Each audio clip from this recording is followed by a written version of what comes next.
Good morning, student. This is the third part of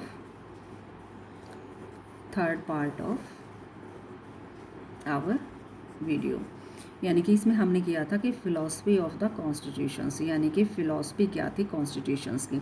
the constitutions begin with the short statement of its basic value, यानी कि जो short statement, जैसे कि मैंने आपको previous video में बताया कि जो आपका इंट्रोडक्शन जो है वो जैसे मैं चैप्टर में बताती हूँ आपको कि भाई जैसे कि इस चैप्टर में ये पॉइंट होंगे, इसके बाद ये पॉइंट आएगा, तो मतलब पूरे चैप्टर को शॉर्ट में जो है स्टार्टिंग में बता देना।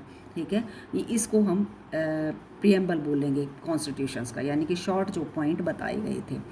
देन बच्चे, अब आपका जो मेन पॉइंट है वो आपका है जो इसके जो मेन पॉइंट हैं आपके प्रियम्बल के, यानी कि फिलॉसफी ऑफ द कॉन्स्टिट्यूशंस के। ठीक है, तो फर्स्ट मैंने आपको प्रीवियस वीडियो में बताया था कि we the people of India, यानी कि जो सबसे पहला पॉइंट था कि मेन क्या है कि जो पावर है वो लोगों के हाथ में होती है। यानी कि आप भी जानते हो कि पीपल चूज़ देयर रिप्रेजेंटेटिव, यानी कि हेरिडिटी जो है वो नहीं होता है। जैसे कि हेरिडिटी का मतलब मैं बताती हूँ, जैसे कि उसका फादर है, किंग है, देन उसके बाद जो है उसका बेटा बनेगा, देन उसके बाद उसका बेटा बनेगा। इस तरह का जो है प्रोसेस डेमोक्रेसी में नहीं होता है, इस रूल को फॉलो नहीं किया जाएगा।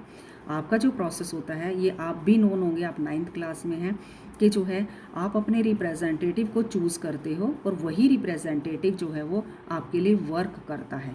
अगर आप वो पूरे 5 ईयर्स के लिए अगर आपका सही वर्क नहीं कर रहा है, देन आप किसी और रिप्रेजेंटेटिव को चूज़ कर सकते हो। ठीक है, तो मेन क्या है कि we the people of India, इसको बच्चे ध्यान से बिल्कुल क्लियर सुनना, आपको बहुत ही बेसिक पॉइंट है ये। ठीक है, देन उसके बाद जो सेकंड पॉइंट आता है सॉवरेन आपका,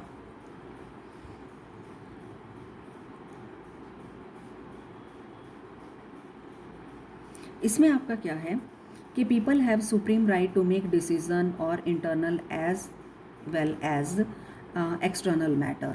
ठीक है, यानी कि आप जैसे कोई भी डिसीज़न ले सकते हो। ठीक है, जैसे कि आपको कहीं पे भी एजुकेशन लेनी है, कहीं पे भी आपको जॉब ले कर सकते हो।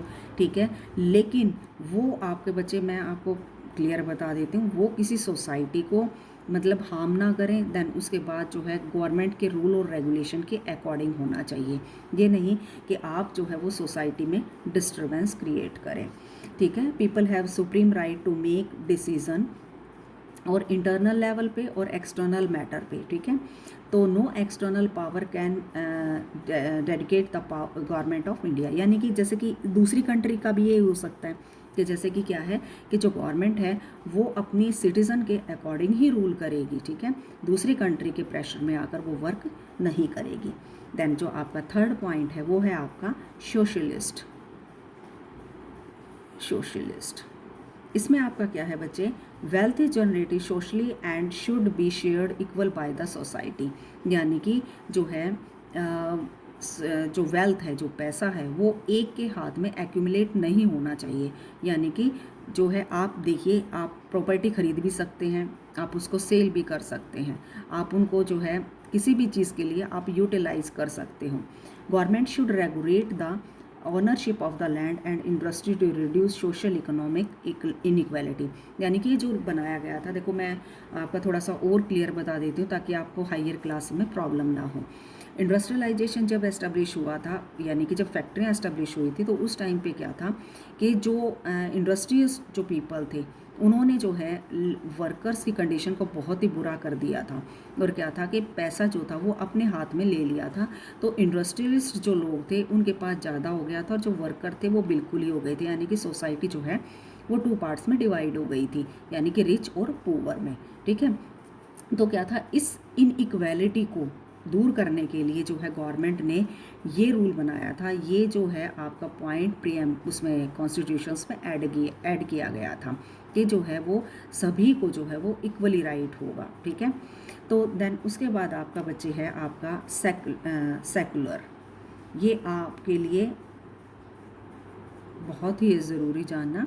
Secular citizen has complete freedom to follow any religion, यानी कि आपके पास राइट है कि आप कोई भी रिलीजन फॉलो कर सकते हैं, यानी कि आप जो है वो कोई भी रिलीजन को फॉलो कर सकते हो। आप जो है जैसे हिंदू हैं तो आप कोई भी रिलीजन अडॉप्ट कर सकते हैं। सेकंड मैं आपको एग्जांपल दूं, आपके आस या पास में कोई मुस्लिम लोग या हिंदू जो है या क्रिश्चियन जो है वो रहते हैं, तो आपने भी देखा होगा बच्चे कि वो हिंदू दिवाली हो गया, दशहरा हो गया, होली हो गया, इन सभी जो है फेस्टिवल को सेलिब्रेट करते हैं। तो क्या है कि ये तो हो गई हमारी सोसाइटी का। लेकिन अगर हम गवर्नमेंट की बात करते हैं तो गवर्नमेंट का क्या है कि गवर्नमेंट जो है वो क्या करती है, गवर्नमेंट ट्रीट ऑल रिलीजन, ये मैं आपको लिख ही देती हूँ, ये आप 1 मार्क्स में भी ऐड करोगे, ठीक है। ये आप इसमें से 1 मार्क्स के क्वेश्चन भी बता सकते हो, ठीक है। जैसे कि गवर्नमेंट ट्रीट ऑल रिलीजन या रिलीजियस बिलीफ, जो मतलब धर्म से संबंधित जो भी आपके बिलीफ हैं, जो मतलब आप विश्वास करते हो, and practices with equal respect,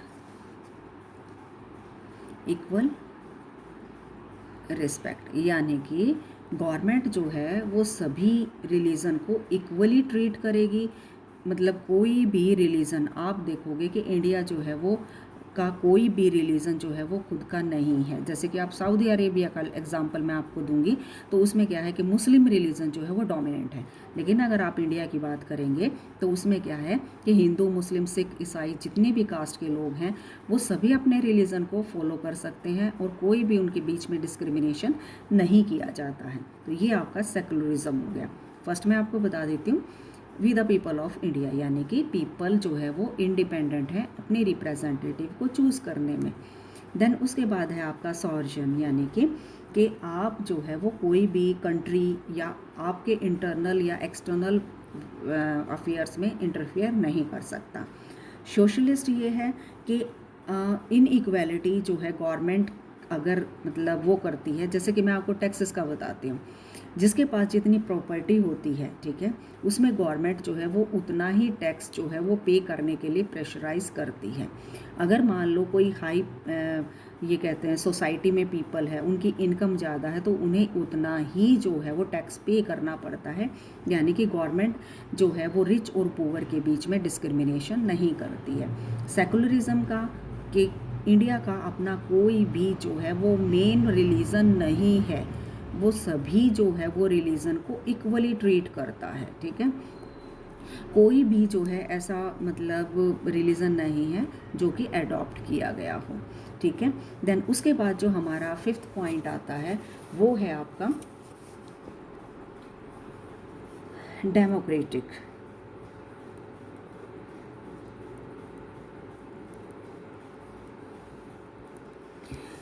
A form of government where people enjoy equal political right, elect their rulers and hold their accountable. The government is run according to the same basic rule. यानी कि democracy, आपको मैंने बताया था कि democracy यानी कि peoples choose their representative, यानी कि रिप्रेजेंटेटिव या लीडर्स भी आप कह सकते हो, ठीक है। यानी कि पीपल जो है वो चूज़ करते हैं अपने रिप्रेजेंटेटिव को, ठीक है। ये मैं आपको थोड़ा सा और क्लियर बता देती हूँ कि जो है आपका ये राइट है कि आप अपने रिप्रेजेंटेटिव को चूज़ कर सकते हो। अगर वो सही तरह से वर्क नहीं कर रहा है तो आपको ये राइट है कि नेक्स्ट 5 मतलब जो 5 ईयर्स का जो टाइम पीरियड है आपका इलेक्शन का, उसके बाद उस लीडर को ना चूज़ करके आप किसी और लीडर को भी चूज़ करोगे, और लीडर को चूज़ कर सकते हो। और डेमोक्रेसी में एक और मैं आपको मेन पॉइंट बताऊँ जो आप 10th क्लास में रीड करोगे बच्चे, कि जो है डेमोक्रेसी में मल्टी पार्टी सिस्टम होता है, यानी कि एक ही पार्टी नहीं होती। जैसे कि मैंने आपको सेकंड चैप्टर में बताया था, जैसे चाइना हो गया या दूसरी जो कंट्री हैं, उनमें क्या है कि भी एक ही पार्टी हमेशा विन करती है, लेकिन इंडिया में ऐसा नहीं है। इंडिया में क्या है कि मल्टी पार्टी सिस्टम है, ठीक है।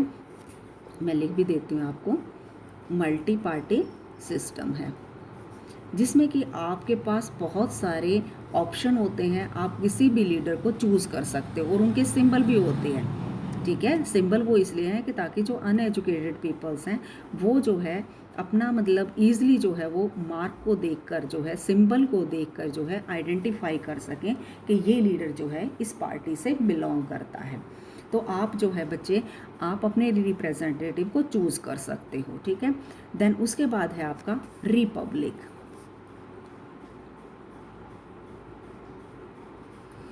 आपका है Republic. The head of the state is an elected person and not a hereditary position. यानी कि जो रिपब्लिक का मतलब है, मैं आपको लिख भी देती हूँ, जिनके पास बुक नहीं है उनके लिए। बच्चे जो जिनके पास बुक है वो आप बुक में से भी नोट कर सकते हो इसको, क्योंकि मैंने आपकी फैसिलिटीज़ के, क्योंकि बच्चों का कईयों का मेरे को मैसेज आया कि मैडम हमारे पास अभी बुक अवेलेबल नहीं है। तो बच्चे मैं आपको ये पॉइंट मैं लिख देती हूँ, अगर जिनके पास बुक है तो बहुत बेटर है कि आप बुक में से सीधे इन पॉइंट को नोट कर लेंगे। ये पॉइंट आपको अपनी फेयर नोटबुक में नोट करने हैं, ठीक है। आपके पेज नंबर 51 पे हैं ये, और आप इनको नोट कर लेना। और जिनके लिए नहीं है, जिनके लिए नहीं है, बुक नहीं है, तो आप इन शॉर्ट पॉइंट को आप लिख सकते हो, ठीक है। ऐसा कोई प्रेशराइज नहीं कर रही मैं आपको कि आप जो है वो इनको नोट करो, ठीक है। तो आप शॉर्ट फॉर्म में भी इनको नोट कर सकते हो, ठीक है। Republic, the head of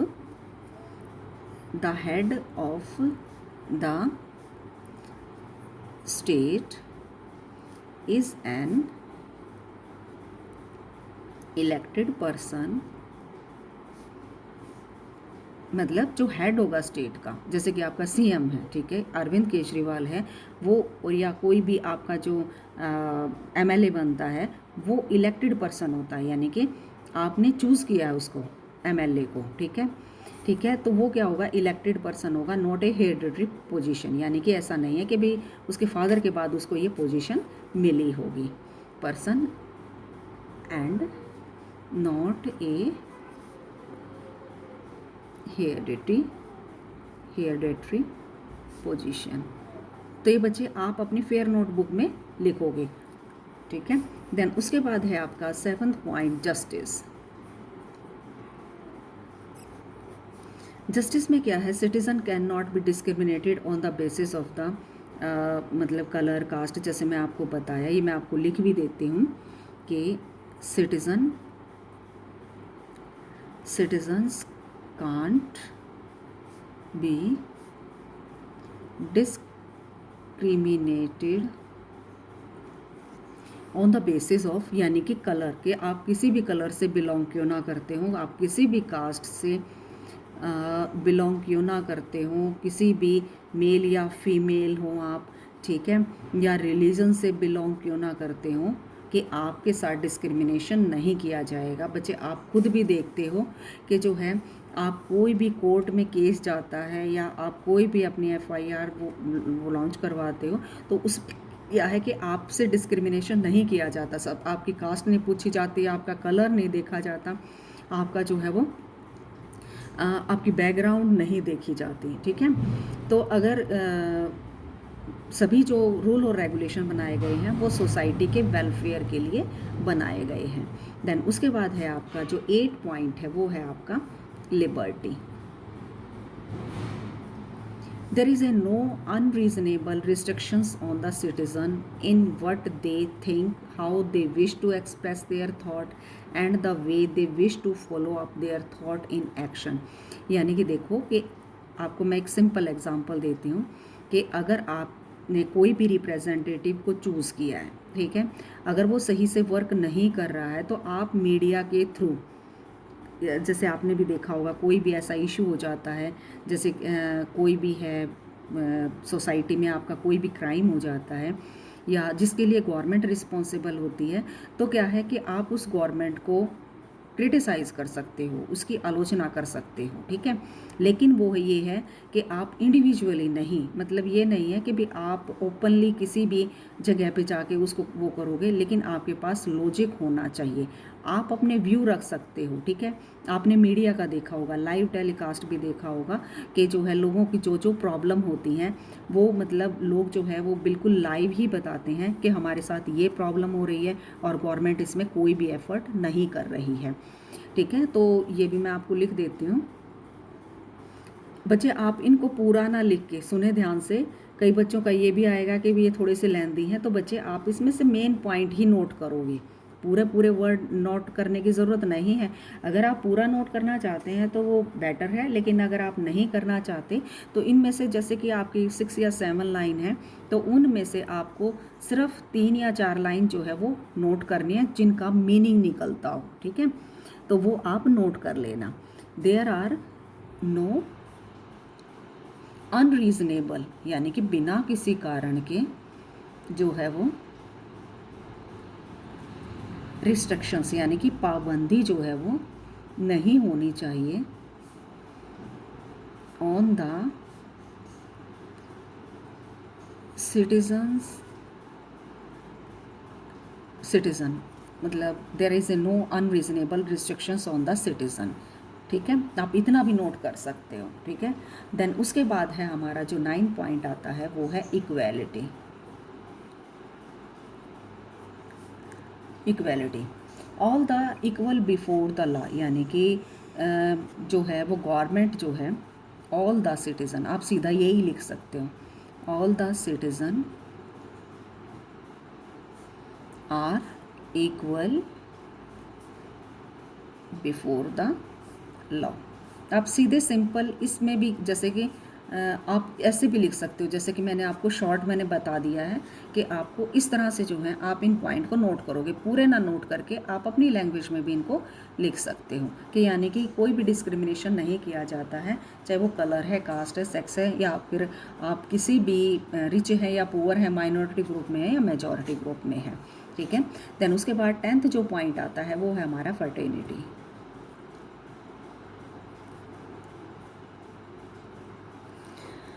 All of us should behave as if we are member of the same family. No one should treat a fellow citizen as inferior, यानी कि सोसाइटी में जो है inferior, superior, then majority, minority group को follow नहीं किया जाएगा। अगर देखा जाए तो ये ही रूल और रेगुलेशन बनाए गए हैं कि सभी को जो है वो इक्वली ट्रीट किया जाएगा, ठीक है। अब मैं आपको शॉर्ट में लिख देती हूँ, या आप ऐसे ही नोट कर लेना। No one should treat a fellow citizen as inferior, superior, और मेजॉरिटी माइनॉरिटी में भी, यानी कि किसी को जो है वो सुपीरियर या इन्फीरियर जो है वो ट्रीट नहीं किया जाएगा। देन उसके बाद है, ये आपको मेरे ख्याल से तो 10 पॉइंट जो है वो ईजिली क्लियर हो गए होंगे, इनको आप 1 मार्क्स में कर सकते हो। फिर उसके बाद हमारा जो टॉपिक आता है वो है आपका institutional design. Much of the documents called constitutions of India is about this आर मैं आपको एक लास्ट में एक टॉपिक आपको ज़रूर मैं बताना चाहूँगी जो आपके शायद 10th में भी काम आएगा और आपको पता भी होना चाहिए, ठीक है। इस टॉपिक में मैं आपको ये बताना चाहूँगी कि आपके माइंड में ये आता होगा कि भाई जो आपके जो कॉन्स्टिट्यूशंस है वो जो बना दिए गए रूल और रेगुलेशन है, क्या वो ही फॉलो करने चाहिए, ठीक है। उनके अलावा जो है आपका कोई और रूल जो है इसके अंदर ऐड नहीं हो सकते। तो बच्चे मैं आपको क्लियर बता देती हूँ। एक आपका है so they made provision of incorporate changes from time to time, these changes are called constitutional amendment. देखिए मैं आपको एक टॉपिक बताती हूँ, ये आपका बुक में भी है, लेकिन अगर आप चैप्टर डीपली रीड करेंगे तभी आपको मिल पाएगा, लेकिन मैं आपको बता देती हूँ। कॉन्स्टिट्यूशनल अमेंडमेंट, देखिए बच्चे मैं आपको बता देती हूँ कॉन्स्टिट्यूशनल अमेंडमेंट का मीनिंग क्या है। कि देखो आपको मैंने बताया कि हमारे कॉन्स्टिट्यूशंस में रूल और रेगुलेशन बनाए गए थे कि सोसाइटी में जो है वो इक्वलिटी बनी रहे, कोई भी डिस्क्रिमिनेशन ना हो, सभी को इक्वली ट्रीट किया जाए, कोई भी इन्फीरियर या सुपीरियर ना हो, ठीक है। कोई मेजॉरिटी ग्रुप या माइनॉरिटी ग्रुप को जो है वो माइंड में नहीं रखा जाएगा, सभी को जो है वो इक्वली ट्रीट किया जाएगा, ठीक है। लेकिन उसके बाद एक टॉपिक आता है कॉन्स्टिट्यूशनल अमेंडमेंट, यानी कि जो रूल और रेगुलेशन बना दिए गए हैं क्या वो सिर्फ कंटिन्यूटी में ही फॉलो किए जाएंगे? देखिए बच्चे, क्या होता है कि जो रूल और रेगुलेशन बना दिए गए हैं वो सिटीज़न की हेल्प करने के लिए या सिटीज़न को जो है वो बेटर कंडीशन जो है वो सरवाइव करने के लिए बनाए गए हैं। तो क्या है कि अगर लगता है कि जो है नए रूल और रेगुलेशन भी बनने चाहिए, और क्या है, जैसे कि मैं आपको बताती हूँ कि जैसे कि आपका जब आपका कॉन्स्टिट्यूशंस बनाया गया था, एक सिंपल मैं आपको एग्जांपल देती हूँ, ठीक है, जिससे आपको क्लियर हो जाएगा कि आपका क्या है कि जैसे जैसे आपके नए रूल और रेगुलेशन की रिक्वायरमेंट होती है, तो उसी तरह से जो है आपके नए रूल और रेगुलेशन ऐड होते चले जाते हैं। ये बात आप माइंड में रखना। सबसे पहले मैं आपको एग्जांपल देती हूँ, डॉरी सिस्टम। डॉरी सिस्टम होता है दहेज प्रथा। अगर आप 1980s या 84 का अगर टाइम देखेंगे बच्चे, तो उस टाइम पे क्या था कि डॉरी के बहुत सारे केस आए थे। सती प्रथा को आप जानते हैं कि भी उसमें जो है वो जिंदा जो है वो उसकी वाइफ को जो है उसके हस्बैंड के साथ जला दिया जाता था। देन उसके बाद पॉल्यूशन का अगर आप देखोगे आप रिसेंटली, चलो मैं पहले आपको डॉरी और उसका बताती हूँ। जो आपका सती प्रथा था, ठीक है, ये तो आपको पता है कि ईस्ट इंडिया कंपनी के टाइम पे ही ख़त्म कर दिया गया था, लेकिन बाद में भी कुछ स्टेट ऐसी थी, जैसे राजस्थान का एग्जांपल मैं दे देती हूँ। उस कुछ टाइम के बाद जो है इंडिपेंडेंट होने के बाद भी बहुत सारे कई ऐसे केसेस आए थे जहाँ पर सती प्रथा को जो है सती सिस्टम, ठीक है, SATI सती सिस्टम, जिसमें फॉलो किया जा रहा था। गवर्नमेंट ने जो है इसको स्ट्रिक्टली जो है वो फॉलो नहीं कर, मतलब रूल के द्वारा जो है वो उसको बैन कर दिया गया था, ठीक है। देन उसके बाद आया आपका डॉरी सिस्टम, यानी कि दहेज प्रथा, ठीक है। इसमें क्या था कि लड़कियों को जो है बहुत ही बुरी तरह से मारा जाता था, टॉर्चर किया जाता था। तो इसके लिए भी जो गवर्नमेंट ने रूल और रेगुलेशन बनाए और नए नए जो है वो रूल बनाए गए थे, ठीक है। तो इससे जो है, यानी कि अगर आप देखोगे कि सोसाइटी में जो पीपल नई प्रॉब्लम को फेस करते हैं, जो उनके लिए जो है वो सोसाइटी के लिए सही नहीं होती हैं, तो क्या है, गवर्नमेंट सिटीज़न की कंडीशन को देखते हुए नए नए रूल बनाती है। अब जैसे कि मैं आपको एग्जांपल देती हूँ पॉल्यूशन का। देखिए क्या है कि आपका जो है पॉल्यूशन का जो है एक नया इशू था, ठीक है, कि पॉल्यूशन ज़्यादा हो रहा है आपका। तो उसमें क्या है कि आपकी जो गाड़ी है या कोई भी है वो आपकी पॉल्यूशन फ्री होनी चाहिए, वो टैग आपका होना चाहिए। तो ये सब जो है ट्रैफिक के रूल अगर आप देख लीजिए, क्या है कि ये जो ट्रैफिक के रूल हैं ये तो आप फॉलो करते ही होंगे, लेकिन इसके अलावा जो हमारी सोसाइटी में है, ठीक है, कि जो सोसाइटी के लिए सही नहीं है, वो रूल और रेगुलेशन जो है वो गवर्नमेंट बनाती है, और क्या है, लोग उसे फॉलो करते हैं, वो सभी के लिए इम्प्लीमेंट होते हैं। तो क्या है कि ये जो हमारे जो कॉन्स्टिट्यूशंस अमेंडमेंट है, यानी कि टाइम टू टाइम जो है रूल और रेगुलेशन चेंज होते रहते हैं, और नए नए जो रूल और रेगुलेशन हैं वो ऐड होते रहते हैं। देखिए बच्चे, आपका चैप्टर यहीं पे जो है वो फिनिश होता है। देन उसके बाद आपका जो है, मैंने आपको बताई है 10 जो पॉइंट हैं, जो 10 पॉइंट मैंने आपको बताए हैं, इनको जैसे मैंने आपको शॉर्ट में लिख के दिया है, तो आप इनको शॉर्ट फॉर्म में भी लिख सकते हैं। देन उसके बाद आपका क्या है कि ये कई बच्चों के पास जो है वो बुक अवेलेबल नहीं है। बुक अवेलेबल नहीं है बच्चे, तो कोई इशू नहीं है। तो आप जो है, ये मैंने जो पॉइंट बीच में मैंने इसलिए ही लिखे हैं ताकि आप वीडियो देखें और इन पॉइंट को 1 मार्क्स के क्वेश्चन में चेंज कर सकें, ठीक है। तो आप जो है, ये जो जितने भी पॉइंट मैंने आपकी वीडियो में डाले हैं, तीनों वीडियो में, फर्स्ट, सेकंड और थर्ड पार्ट में, उनको आप 1 मार्क्स में भी ऐड कर सकते हो, ठीक है। और देन उसके बाद मैं आपको जो PDF में जो है क्वेश्चन आंसर जो मैं आपको सेंड करूँगी, पहले फर्स्ट ऑफ ऑल मैं आपको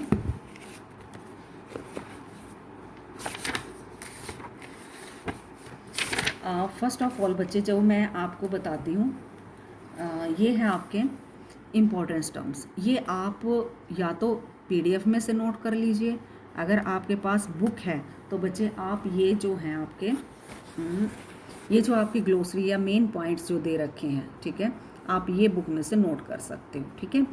तो ये बच्चे मैंने इसलिए आपको PDF में भेजे हैं हैंड रिटन, कई बच्चों के पास बुक नहीं है, तो जिनके पास बुक अवेलेबल है तो आप ये नोट कर सकते हो, ठीक है। तो आप बुक में से नोट कर लीजिए या PDF में से नोट कर लीजिए, वो आपके ऊपर डिपेंड है। देन उसके बाद बच्चे देखिए, ये आपके जो है ना, ये टिक द मार्क्स हैं, ठीक है, टिक आप मैचअप हो गया, ये आपके जो है CBSE से क्वेश्चन पेपर में ऐसे नहीं आते हैं। तो बच्चे ये आप जो है वो आप चैप्टर रीड करके खुद भी कर सकते हो। इसके अलावा जो मैंने आपको पीडीएफ में, यानी कि ये आपको करने की ज़रूरत नहीं है, ये आप सिर्फ बुक में ही मार्क करोगे, ठीक है। तो आपको इनको फेयर नोटबुक में इनको नहीं करोगे, आप ग्लोसरी ज़रूर करोगे जो मैंने अभी आपको दिखाई थी। देन उसके बाद जो है आपका, मैं जो आपको पीडीएफ में सेंड करूँगी वो है आपके इम्पॉर्टेंट क्वेश्चन, जिससे कि आपको चैप्टर जो है वो बहुत ही इजी और बहुत ही जल्दी जो है आपको कवर हो जाएगा, ठीक है ये। देन उसके बाद जो है आपका फीचर्स, जैसे कि इंडियन कॉन्स्टिट्यूशंस का, और फिर उसके बाद है short note on Nelson Mandela पे है। फिर उसके बाद है आपका what do you understand by the apartheid. जो आपके मैंने छोटे छोटे क्वेश्चन को जो है अपनी लैंग्वेज में जो है इनको एक्सप्लेन किया है। तो जहाँ तक मेरा ख्याल है, आप एक बार क्वेश्चन रीड करोगे, आप सबसे पहले वीडियो देखोगे, वीडियो देखने के बाद आप जब ये क्वेश्चन करोगे तो आप अपनी लैंग्वेज में भी कर पाओगे। ये मैंने इतने ईजिली जो है फॉर्म में लिखे हैं कि आप अपने आप भी इनको कर सकते हो, ठीक है। जैसे how were the black treated under their system of apartheid in the south Africa, ठीक है। और बच्चे अगर आपको राइटिंग की कुछ इशू है तो आप इसको जूम करके भी देख सकते हो, ठीक है। अगर आप इनको पीडीएफ में नोट देखोगे तो आप पीडीएफ में थोड़ा सा जूम कर लेना, आपको क्लियर हो जाएगा, ठीक है। क्योंकि बच्चे हमें बहुत सारे कई क्लासों के बनाने पड़ते हैं, तो इसमें क्या है, कई बार ये होता है कि भाई जैसे आप आर को किस और फॉर्म में लिखते हो, मैं आर को इस फॉर्म में लिखती हूँ, ठीक है। तो क्या है कि आप इसको जूम करके अगर देखोगे तो आपका ईजिली क्लियर हो जाएगा। तो फर्स्ट ऑफ ऑल मैं आपको बार बार हर वीडियो में यही कह रही हूँ, आप डायरेक्ट पीडीएफ नोट नहीं करोगे, आप कट एंड पेस्ट का मेथड यूज़ नहीं करोगे। पहले आप वीडियो देखोगे 2 या 3 बार, देन उसके बाद चैप्टर रीड करोगे, देन उसके बाद आप पीडीएफ नोट करोगे, ठीक है। देन उसके बाद जो है आपको मैंने ये क्वेश्चन दिए हैं जो आपके बीच में 1 मार्क्स के भी हैं, 3 मार्क्स के भी हैं और आपके 5 मार्क्स के भी, मोस्टली 3 और 5 के ही हैं, ठीक है। देन उसके बाद है आपके ये मैंने जैसे 4 characteristic of south Africa constitutions, secular state, Republic क्या है, ये मैंने आपको सारे शॉर्ट फॉर्म में अपनी लैंग्वेज में आपको लिखे हैं। देन उसके बाद जो है आपका जैसे कि ये पॉइंट मैंने आपको दिए हैं। देन उसके बाद आपका इंडियन कॉन्स्टिट्यूशंस किसने ड्राफ्ट किया था, ये सारे पॉइंट आपको मैंने वीडियो में बताए हैं। देन उसके बाद आपकी हेल्प के लिए, ठीक है, ताकि आपको जो है 1 मार्क्स के क्वेश्चन फाइंड आउट करने आ जाएं, तो बच्चे मैंने आपको 1 मार्क्स के क्वेश्चन भी जो है वो फाइंड आउट करके दिए हैं। इसके अलावा भी आप जो है ये क्वेश्चन आंसर जो है वो फाइंड आउट करोगे, ठीक है। जैसे कि ये है आपका असेंबली जो है कितने दिनों तक चली थी, फिर उसके बाद जो है कब बना था, कब मतलब रिपब्लिक की क्या है, सेकुलर का क्या है, ठीक है। तो ये आप जो है अपने फेयर नोटबुक में सभी पीडीएफ जो है आप नोट करोगे, ठीक है। ये आपके इंपॉर्टेंट टर्म्स जो मैंने आपको बताई थी, ये आप अपनी बुक से भी नोट कर सकते हो, ठीक है। या तो यहाँ से नोट कर लीजिए या फिर आपकी ये जो बुक है इसमें से जो है आप ये वाले पॉइंट ये जो है आप नोट कर सकते हो, ठीक है। तो बहुत ही इजी चैप्टर है आपका। सबसे पहले आप वीडियो देखोगे, उसमें आप अफ्रीका के बारे में बताओगे। अफ्रीका कोई नहीं, पहले आप जो है साउथ अफ्रीका की वीडियो का बारे में देखेंगे, फिर उसके बाद इंडियन जो है कॉन्स्टिट्यूशंस किस तरह से बना था वो आप देखोगे, और उसके बाद जितने भी मैंने आपको वीडियो में जो है ये पॉइंट बताए हैं, ये आप पॉइंट बिल्कुल वीडियो के साथ साथ अगर आप देखोगे तो बच्चे आपको बहुत ही जल्दी आपको ये चैप्टर क्लियर हो जाएगा। आपका चैप्टर मुश्किल बिल्कुल भी नहीं है, आपका इजी चैप्टर है, आप इसको कर सकते हो। लेकिन फिर मैं आपको बार बार यही रिपीट कर रही हूँ, आप जो है बच्चे वीडियो नहीं देखते, चैप्टर रीड नहीं करते, आप सीधा ही पीडीएफ नोट करते, वो आपके लिए बिल्कुल भी पॉसिबल नहीं हो पाएगा। First of all you will watch your video divided in 3 parts. Then उसके बाद आप चैप्टर रीड करोगे प्रॉपरली, देन उसके बाद आप क्वेश्चन आंसर नोट करोगे, और उसके बाद 1 मार्क्स के क्वेश्चन आंसर आप फाइंड आउट करोगे, तो आपको चैप्टर बिल्कुल क्लियर हो जाएगा। बच्चे ये आपके बेसिक हैं, आपके बाद 11th 12th में या जहाँ पे भी आप जाओगे तो ये जो कॉमन से चैप्टर हैं आपके, ये आपको अगर क्लियर नहीं होंगे बच्चे तो आप आगे नहीं कर पाओगे कुछ भी, ठीक है। तो कॉन्स्टिट्यूशंस, डेमोक्रेसी, इक्वालिटी, फर्टिनिटी, ये आपके सभी पॉइंट जो है आपके टिप्स पे होने चाहिए। ये तभी होगा जब आप चैप्टर रीड करोगे और वीडियो को बिल्कुल कंसंट्रेशन के साथ देखोगे। फर्स्ट ऑफ ऑल वीडियो आपको देखनी है, उसके बाद चैप्टर रीड करोगे और PDF नोट करोगे।